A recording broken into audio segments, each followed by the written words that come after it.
Your code works. It runs. It ships. And 6 months later, nobody, including you, can touch it without breaking something. Working code and good code are not the same thing. Most developers learn to write code that works. Nobody teaches them why it falls apart, or how to build software that survives real teams, real changes, and real time. Welcome to Software Engineering, a course that teaches you how to write code that lasts, scales, and makes sense to everyone on your team. You'll go from software engineering fundamentals and SDLC through solid principles, creational and structural design patterns, behavioral patterns, and real architectural patterns used in production systems today.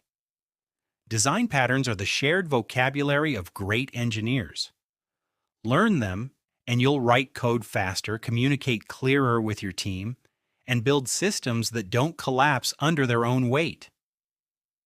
Good code is not an accident.